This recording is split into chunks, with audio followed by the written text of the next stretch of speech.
My name is George Sharpley. Greece and Rome are held up as models of literate societies. They dominate the landscape of literacy across the Western world. For many years, if people want to improve skills in other languages, they might learn Latin and Greek, indeed their own language, English. You have the Latin word for letter, littera, is literally at the root of literacy. You can't get any more literate than Latin, all of which does threaten to distort our reimagining of what these ancient times were like. What can slip beneath our radar is just how oral they were. The writings, these are in many respects simply transcripts of what were performances. I like to think of Herodotus, the Greek historian, who retired to southern Italy, so we understand, sitting there surrounded by a rapt audience, listening to him tell tales that he had gathered from all over the known world. And there's Julius Caesar and his Gallic Wars, the tale, his own record, of course, of his conquest of Gaul. Now this text was something which I and others had to study and translate and get right in exams. I remember it well. But in its time, this account was delivered orally in bulletins to public places in Rome where people urgently wanted to hear what was going on to their friends and family. Poetry, very much so. I mean, you take Virgil's Aeneid. Now this was performed, presented orally to groups large and small. Now, I mean, if you are studying Virgil's Aeneid, I cannot recommend highly enough that you add this vocal oral dimension to your wish list. Even if you're new to Latin, you'll take lots from it. There's so much in the richness and the emotion and the colour and the texture and the rhythm of the language.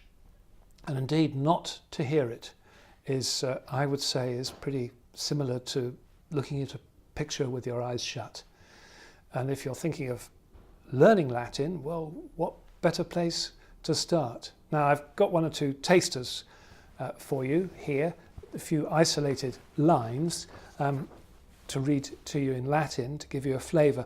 This one from Propertius, it's an expression of love. The first line is an expression of love. The second is a qualification, clouded by this.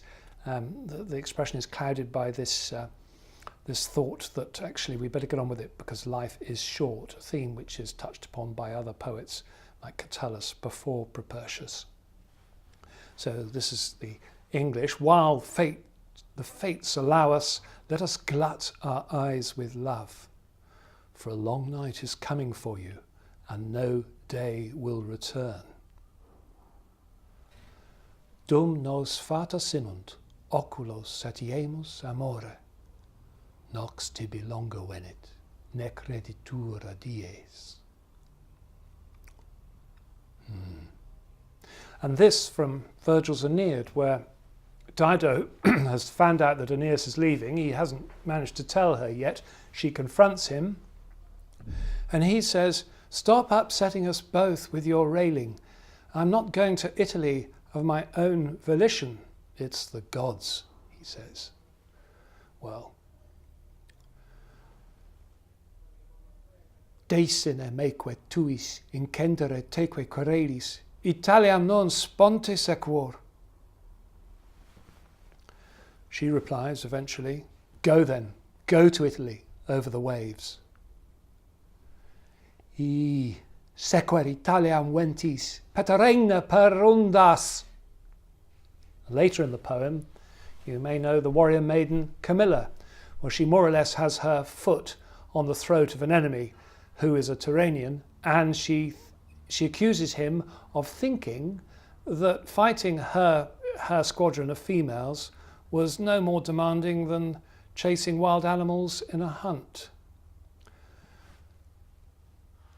Did you think you were hunting wild animals in the woods, Tyrrhenian? She says.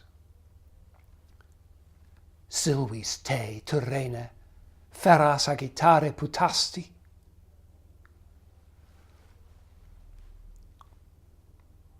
Lastly, time is passing. What better way to end than this lovely line from Virgil's Georgics, which is, but meanwhile time is fleeing, irretrievable time is fleeing.